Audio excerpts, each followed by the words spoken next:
cannot be counterfeited, cannot be censored, cannot be seized or frozen, can be transmitted anywhere in the world as information, can be verified independently by anyone who receives it, and is not controlled by anyone. Let's get started with Bitcoin basics. In October of 2008, on an obscure, anonymous mailing list called the Cypherpunk mailing list, an anonymous participant using the pseudonym Satoshi Nakamoto announced the publication of a paper and said, "I think I have solved a problem in computer science. I have found a way to create a system of electronic cash that is direct between people, peer-to-peer, as we use the term in computer science. In this system of electronic cash, I've written a white paper and I have implemented it in software."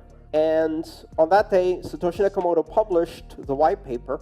Satoshi Nakamoto then published software and invited people to participate in running a network.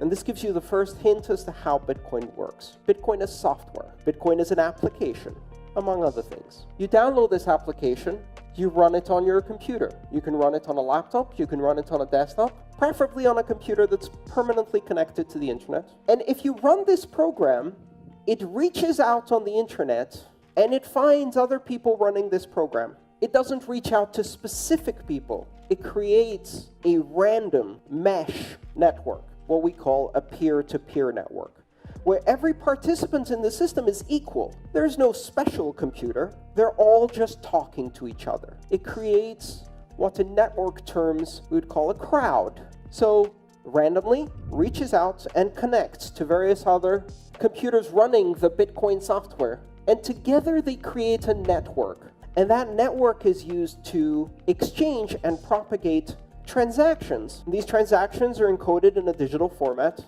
They contain information about the transfer of value and the authorization to transfer value between participants. Nobody controls this network, and this is a critical concept. You can be running one of these computers. You do not control this network. You run one of these applications, it connects to other people, and you run another one of these applications, and it talks Bitcoin to the other computers that are talking Bitcoin. But no one is in control.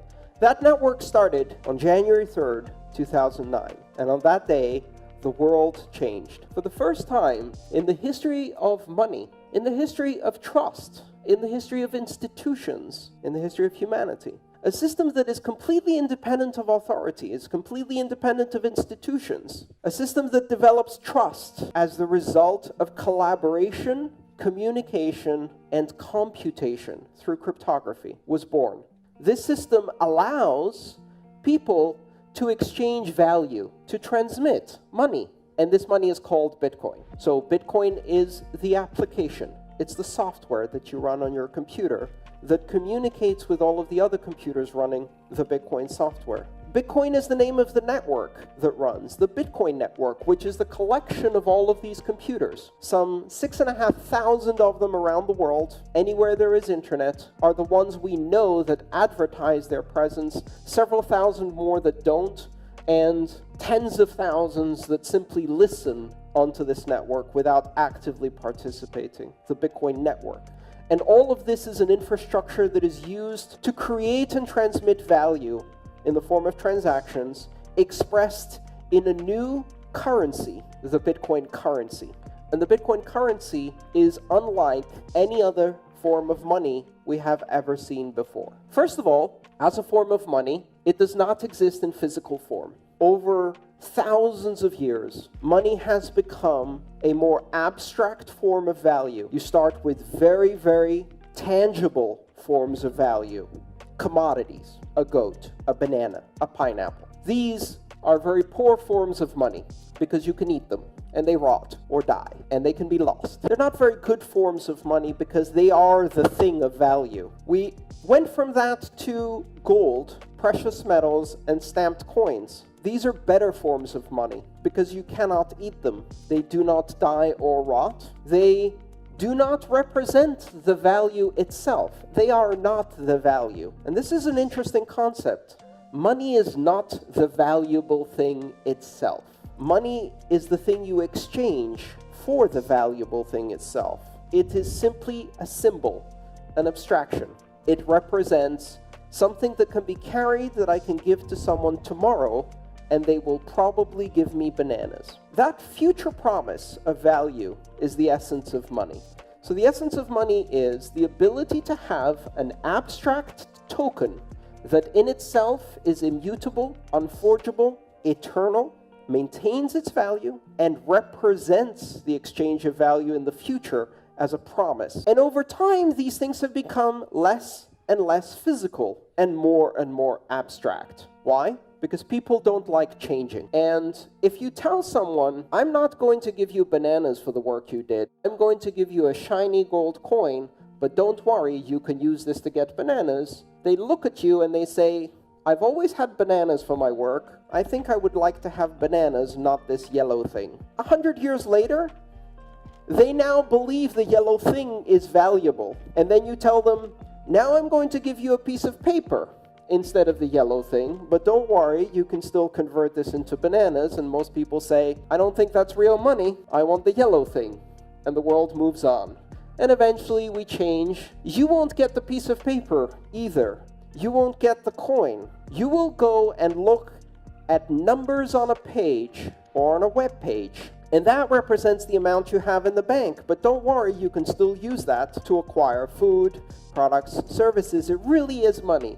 You can't touch it, you can't see it, it's just a number. And finally, we arrive at Bitcoin. Bitcoin has no physical form. It doesn't exist in any way. It is entirely intangible. It cannot be touched. It is simply a digital form of money. But it is a digital form of money that is entirely different from everything we've seen before. What it does that is different, it is not a form of money that is recorded in the database or records of a company. It is not a digital form of money that represents a debt owed to a central bank or government. It is not a digital form of money that has been issued by a sovereign, a central bank, a nation, a king.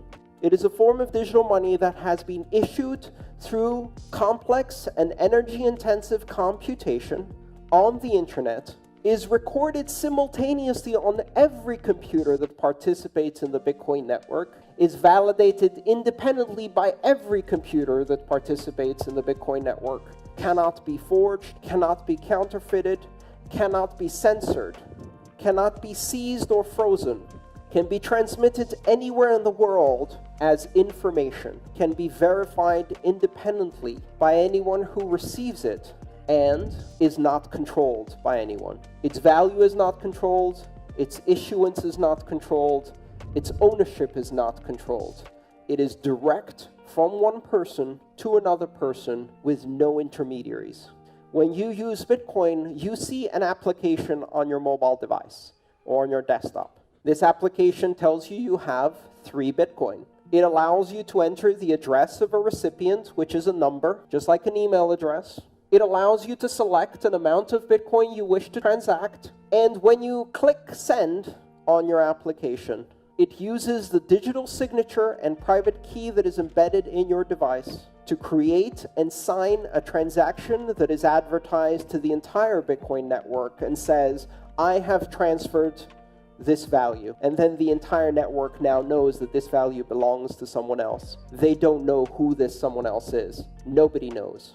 When you do a Bitcoin transaction, it is not related or attached to identity. You do not need to create an account. You do not need to register.